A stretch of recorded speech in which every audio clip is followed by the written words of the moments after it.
Brian is a farmer in Essex County and has been there for many, many years. He's a graduate of Virginia Tech. And about 7 or 8 years ago, he was invited. Oops, I forgot my clicker. Hold on a second. At least Sonny didn't have to run for it this time. So anyway, he has had an opportunity to get down to Ghana. How many are here today from Ghana? Is our Ghanaian family here with us today? They're not with us this morning. Shoot. Okay. Well, anyway, Brian, about 7 or 8 years ago, made his way to Ghana for the first time. And Brian, can you tell us how you made your way into Ghana? Well, I had a friend who was a Southern Baptist missionary in the country just north of Ghana, which at the time was Upper Volta, now is called Burkina Faso.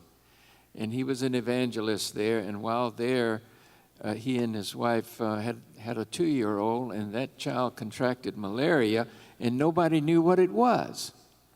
And the fever just kept going up, and finally they got her to a hospital and got treatment for her, and they almost lost her. And so he decided then that he would start a ministry at some point in his life to deal with malaria. And so began this organization called His Nets. And he asked me in the fall of 2006 if I would go on a trip with him to distribute these nets. And my wife Nancy and I have been friends with T. Thomas and his wife for many years. And he called me in February and said, I got this trip planned. I said, when is it? He said, June. I said, June? June is awful. That's my busiest time of year. I can't go in June. He said, well, will you pray about it? And I'm thinking, no. So I go home and I tell my wife, Nancy, what happened and that this trip was planned in June. And I'm thinking, I can't go in June. And then she said, did you tell him you would go?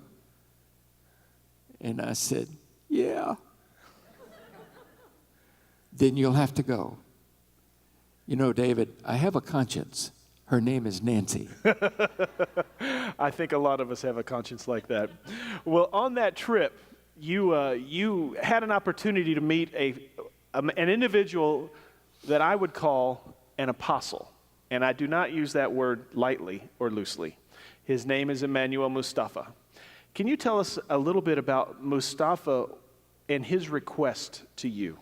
Well, while I was on that trip, I met Moose, who we finally call him Moose, and he said, I'd like to have a tractor for this ministry here.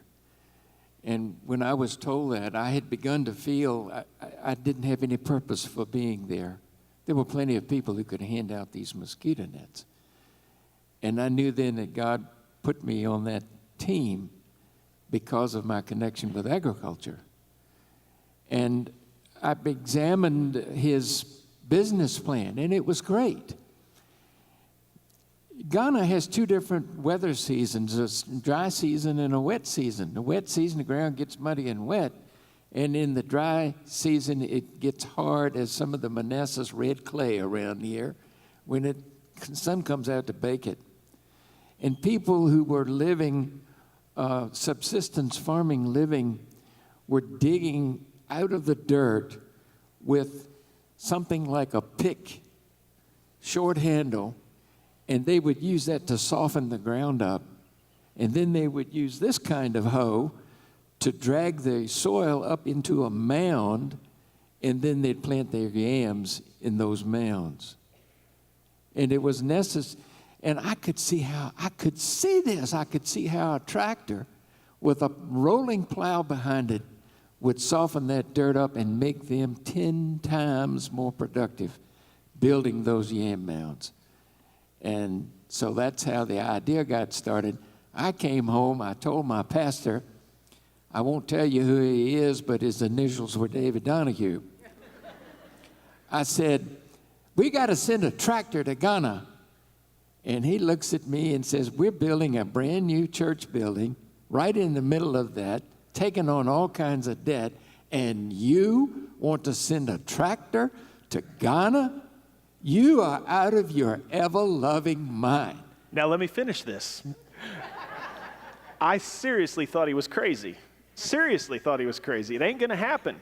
So he came to a deacon's meeting, shared the same vision. I called one family after that deacons meeting. They wrote a check and bought that tractor. And to this day, I don't know who it was. Maybe there's somebody in here could do the same thing someday. Now, Brian, one of the reasons Mustafa wanted a tractor is that he had a fourfold idea to reach that quadrant of Ghana. He wanted to use the tractor to plow the fields so that the farmers would have more access, better access to having an increased harvest. He wanted to develop schools so that their children would have a better education and a better opportunity to grow. He also wanted to do some health issues, and with the mosquito nets that Brian's going to talk about in a minute. And then he also wanted to start churches to minister to people in the spiritual sense. He was sent to Yendi, Ghana in 2005 with the goal of starting how many churches? Well, Moose wanted to start, his goal, I think, the first year was 10 churches. And how many churches are there now? Over 900. Now, I want you to consider that for just a second. In Virginia Baptist life, there are 1,400 churches. In a little over 10 years, Moose has started about 1,000. When I say an apostle, I mean an apostle. Thousands of people have been baptized and saved. It's just been an incredible work of God and just substantial means. When you look at this picture and you see all those bicycles, those are bicycles that pastors come to that church for pastors training. And then they will ride those bicycles hours and hours and hours out into the bush around Yendi after receiving some training. This is an image of the school that Mustafa has built. If you look at those flags out in front of that, you see a Ghanaian flag, a Christian flag, and what's the third flag? It's American flag, and he wanted to identify the support that churches and Americans have given him. The primary students that attend that school are Muslims. There are Muslim kids in the community. Yendi is predominantly a Muslim town, and they are very, very proudly teaching the gospel story along with all the other education pieces of what's going on there. Now, there's another piece of this story that's that's one of the churches that they built. But when you look at the map of Ghana, and you see up in the right-hand corner, that is a map that depicts malaria and what kind of percentage of people having malaria around Ghana. Brian, can you tell us about the Yendi, what the effect of malaria is around Yendi? Well, Yendi is in that northeast quadrant of Ghana, and if you live in Yendi, you are going to get malaria. And malaria is a parasite that gets into your bloodstream and literally eats the insides out of your red blood cells. Now, when you say everybody gets it, how many people in Mustafa's family have had malaria? Well, Mustafa and his wife, Felicia, had 6 children. They've lost 2. And these are people that live in the town and have ready access to medicine, but they still lost 2 children to malaria. Every family in Yendi suffers from malaria. When Nancy and Brian and Tyler and Russell and I made our first trip to Ghana, we made an appointment to meet with the John Upton, who you've met. And John Upton took on an initiative to do a program to provide nets in Ghana. And at this point, when you look at images of providing nets, and there's a picture of, I love that picture of Nancy. There's no mosquito nets, but I always think of where's Waldo in that picture, and so where's Nancy? But I love that picture of the children. But when we distribute the nets, those are the little blue bags that you see there. There's been a significant impact with these nets. How many nets have been distributed? Well, just through the More Than Nets program itself of Virginia Baptist, 67,000 nets. And the United Nations tells you that every net saves how many lives? Over the life of the 5-year life of the net, 2 lives are saved per net. And there's another piece of this that is fascinating, is that the Ministry of Health in Ghana has seen a decline in the malaria cases in that area. Can you give them the numbers of that? Yes, this is an official number, but in the region of Yendi, the decline in malaria cases has been 43%. 43%. Now, I'm telling you all this.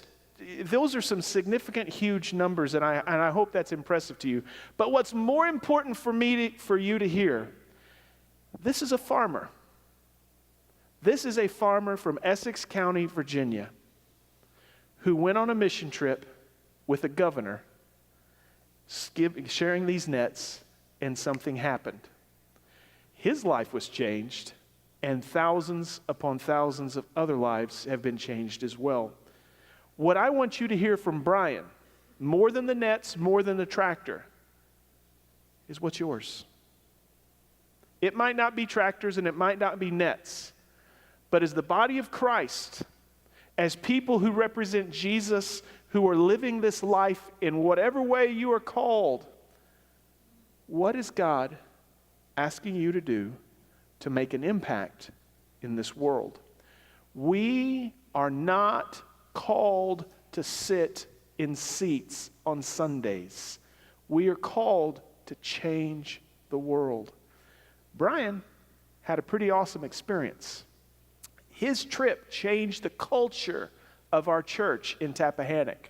My prayer is that our Guatemala project, that those numbers right there of feeding my starving children, that is going to change the culture of our church as we seek to serve. I have no idea how old Brian is. I'm not even going to ask him.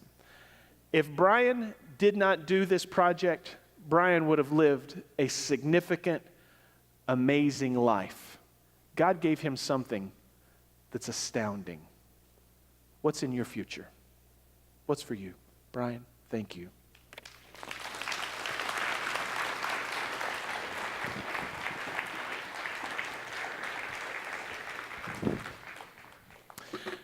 In 2 weeks, I'm going to be going to Atlanta, Georgia with Brian and Nancy. Their oldest son is being ordained into the gospel ministry in Atlanta, and I'm going to be taking part in his ordination service. And we have had a lot of fun with this family, and I am very, very thankful for Brian and Nancy and their children, grandchildren, and on and on. Well, friends, I started off by telling you this was a tough week, and it was a bad week. There's just no other way around that. But I don't want you to just focus on a bad week. I want you to think about something very, very important with me. In the last 10 days, I have been with 3 people when they died, minutes away from their death. Last Thursday, I walked into Mr. Clark's house right at his transition from life into death. When I walked in, he was in the very final stages of his journey here on earth. His family was in an obvious state of distress, and I sat down and I said, friends, let me talk to Mr. Clark for just a few minutes. Just let me talk. And so in that course of those next 5 to 7 minutes, I told Mr. Clark, I said, Mr. Clark, I want to thank you for 50 years of serving this community with our rescue squad and our fire department. Thank you. I want to thank you, Mr. Clark, for singing in our choir and leading our church in worship. Thank you. Mr. Clark, thank you for the years that you have worked with our children in our Sunday school. Thank you. Mr. Clark, thank you for being a good father. Thank you for loving your wife. Thank you for loving your neighbors. Mr. Clark, you've led a good and a beautiful life. Mr. Clark, I want to tell you, it's okay to go now. It's okay to go. At that time, I read to him Psalm 121. It's called a Psalm of Ascent. The Psalms of Ascent, there's about 10 of them at Psalm 121 to Psalm 130, and they are psalms that Jewish folks, as they were going into the temple for worship, they would climb the hill and they would recite these psalms as they were preparing to go into the temple for worship, and they are Psalms of Ascent. And I told Mr. Clark, I said, Mr. Clark, you're not going into Jerusalem, but you're going to the New Jerusalem, so let me read you a psalm of ascent as you prepare to go meet the Father. And I shared that with him, and I prayed, and in the course of my prayer with Mr. Clark died in the middle of my prayer, and he went to heaven. And friends, every person in this room is going to transition from life to death at some point. We are. When we are at that point, whether we're 30, 40, 50, 60, 70, or 80, whatever age we might be, will your life have made a difference? One of the big issues that all of us face, that we all have to answer, is this: did my life matter? Did my life make a difference for someone? Did my life count for something? Friends, when we talk about suicide rates, we frequently talk about teenage children, teenage boys and girls who do something sad because they've been pressured or bullied or other things. For a number of years, the number one age group of suicide was not teenage boys or teenage girls. It was senior adult men, not women. Senior adult men who were looking back on their life and they were saying, my life counted for nothing. And they choose to check out on their own because of the despair and the sadness associated with that. Today, when we talk about Paul and looking at heroes, I want you to consider the difference that your life can, has, or could make for somebody in the future. The scripture says in 2 Timothy chapter 9, as Paul is concluding his journey on earth, as Paul is in the Mamertine prison waiting for his death by Nero, as Paul is in a very, very dark spot emotionally and physically, he's been beaten, he's been abused, he's gone through so much junk. Paul is getting ready to transition from this life to the next, and he writes this final letter to Timothy, and he says some very significant things, and I want you to follow along with me as I read about 10 verses. He said to Timothy, get here as fast as you can. Demas, chasing fads, he went off to Thessalonica and he left me here. Crescens is in Galatia in the province there. Titus is in Dalmatia. Luke, he's the only one here with me. Bring Mark with you, since he'll be my right-hand man. I'm sending Tychicus to Ephesus. Bring the winter coat I left at Troas with Carpus, and also the books and the parchment and the notebooks. Alexander, the metal worker, he did me a great deal of harm. The Lord will repay him for what he has done. You too should be on your guard against him, because he strongly opposed our message. At my first defense, no one came to my support, but everyone deserted me. May it not be held against them. But the Lord stood at my side, and he gave me strength. Say hello to Priscilla. Say hello to Priscilla and Aquila, and also the family of Onesiphorus. Erastus stayed behind in Corinth, and I had to leave Trophimus in Miletus. Try hard to get here before winter. Eubulus, Pudens, Linus, and Claudia, and all your friends here send greetings. God be with you. Grace with you. As Paul is writing this letter from a very dark and a difficult spot in his life, literally and physically, he is sending word to Timothy, asking Timothy to come and be with me. Bring me my coat, because I'm cold, I'm old, and I need some warmth. Bring me my parchments. Bring me the things that I've written. Bring me the things that others have written, so that I might study and find hope. In the course of this journey, Paul writes about 17 people. 2 he writes in a negative case. So here's Paul in a prison cell in Rome, getting ready to die, and he asks Timothy to come with him because only Luke is with him. He says, make sure John Mark gets on the way over here, because John Mark is going to be my right-hand man. So you think about this. During Paul's very critical hour, where were his friends? They were serving. They were working. They were in other places doing what Paul had asked them to do. He was doing the things that were very important and imperative for concluding the ministry that Paul had started. He said some things that are very significant that we might miss. He said, get John Mark to be here. He's going to be my right-hand man. I want you to think about this for a second. If you remember your church history, in the book of Acts, Paul started the ministry with a fellow named Barnabas. And as Paul and Barnabas were doing their work together, they started the first missionary journey and they did good things. And when they went off on their second missionary journey, they had a conflict over a young man named John Mark. And Paul and Barnabas, who were very, very close, they split and they went different ways. We don't have a clue if Paul and Barnabas ever reconnected. But we do know they had a falling out because of John Mark. Is Barnabas still alive at this point? I kind of doubt it. But we do see this picture where Paul is asking for John Mark to be there. He saw something valuable in John Mark. Maybe he recognized that he had changed. Maybe he recognized that people grow. Maybe Paul had gotten soft. Maybe Paul had gotten a little bit more introspective. Who knows what's going on? But I do know this. Paul, at this point in his life, is in a place that we frequently find ourselves. Alone. Scared, worried, and we don't know which way to go. Guys, when I said that, what I started with this morning about finding hope in this church, I really meant that. It is no fun to walk through this life by yourself. It's no fun to be dealing with grief and hurt and heartache on your own. And Paul, in this prison cell, had no one else except Luke to kind of hang out with him. And he says, Timothy, come on. I need you here. I need you to be with me. Bring John Mark. I need this. I need some encouragement. I need somebody to come alongside with me because I'm frightened. I'm afraid. I don't want to go through this transition from life to death on my own. You need that too. The book of Thessalonians says this. Would you read the first sentence out loud with me, please? So speak encouraging words to one another. Would you do that one more time with me, please? So speak encouraging words to one another. You and I, we need people to give us some encouragement along this journey. Whether it's at work, whether it's at school, whether it's at home, whether it's in our neighborhood.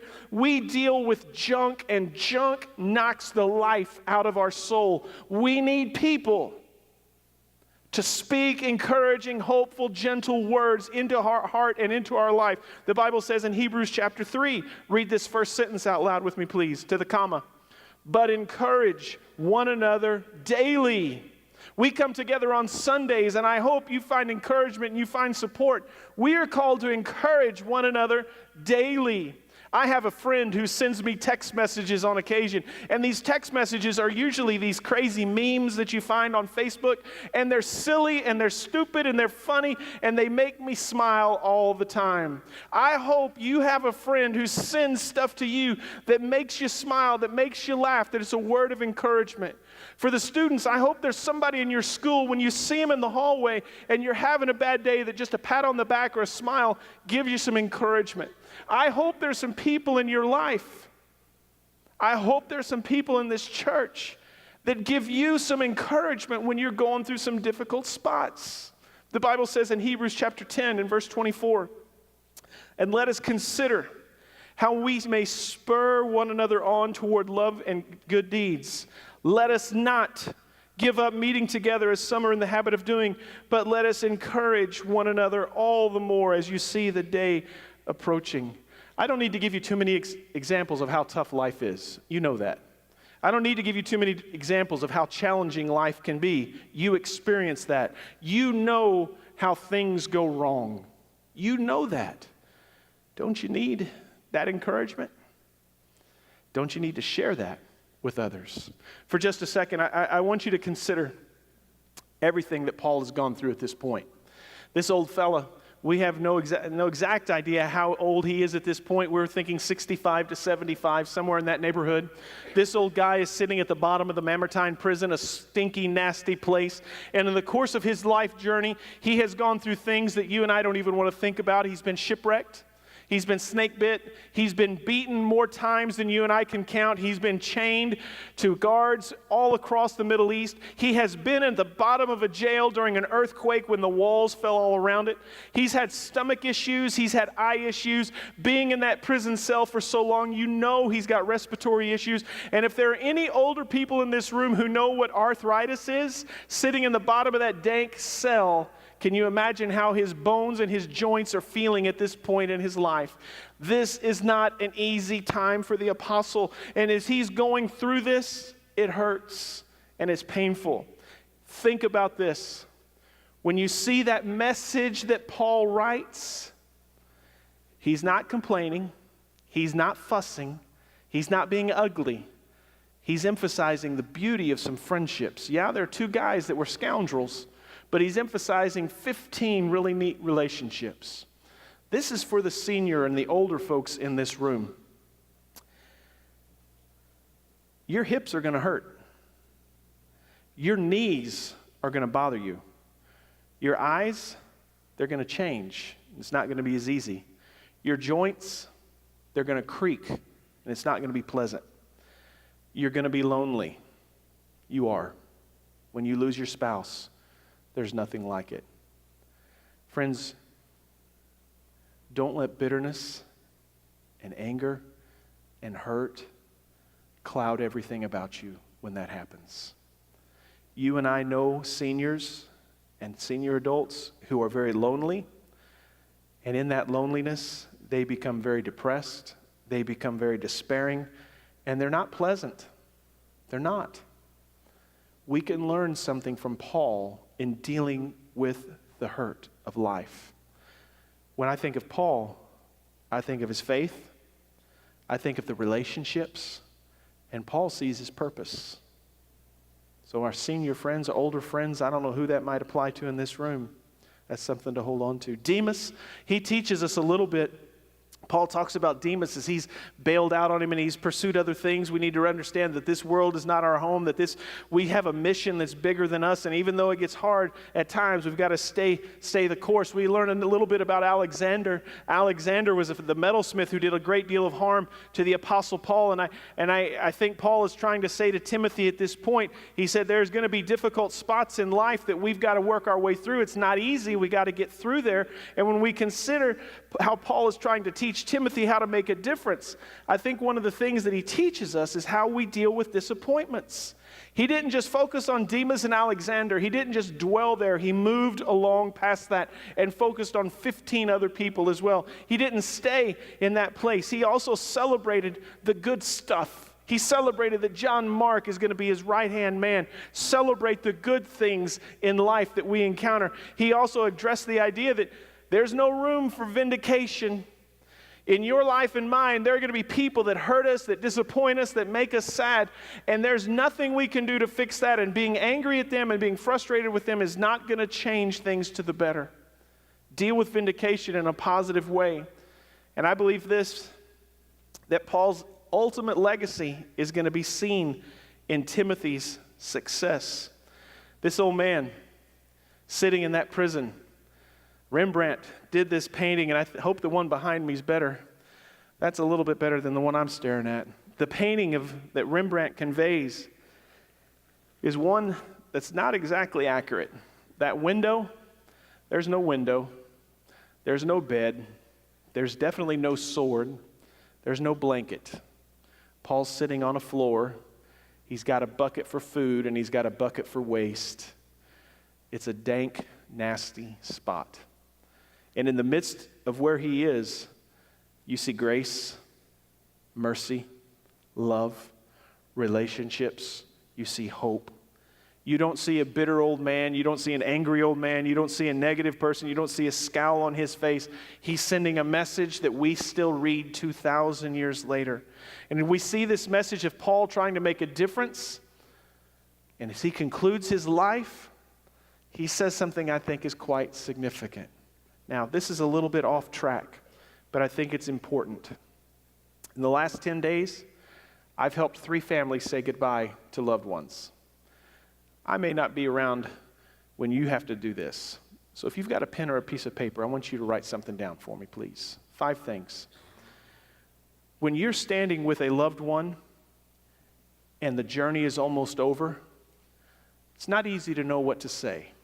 I want to give you 5 things to kind of help you through that. One of the first things that you can say to a person in their last moments is simply, I love you. Let them know that you love them. This can be the person who is dying. This can be the person who is the survivor, or whatever it might be. If the person is able to communicate, this is a very important message to convey, that you love that person, that love is shared. A second thing, I'm sorry. If there's been things that have taken place, things that have been said, things that have done, one of the most important things you can say in this moment is simply, I messed up. Forgive me for the hurt that I caused you. Forgive me for whatever it might have been. And that leads us to the third one, that is, if you can say this. I understand there are some people that have been so hurt, they cannot say this. That's okay. But if you can say this, you are forgiven. Let the person know that. The fourth thing, thank them. Thank them for their support, for their love, for their help, for whatever it might be. Let them know that they are appreciated. And the final piece, goodbye. Let them go. Let them know that it's going to be okay, that you're going to survive, that you're going to be all right, that you're going to handle their transition just as well as they are. When we consider this piece about making these transitions in life, it's not easy stuff, people. It is not fun stuff. And as we conclude this message, I want you to consider this question. Have you made a difference in someone's life? I remember hearing Andy Stanley say this at our conference in the fall. There might be one person in this world that we need to make a difference in their life, and that might be our child. That might be our grandchild. That might be our spouse. That might be a neighbor. I have no idea who it might be. I alluded to the fact of Brian. He could have never gone to Ghana, and he made a tremendous impact in this world with his children and his grandchildren and the things that he has done. For you, who is it? What is it? What impact are you seeking to make in this world?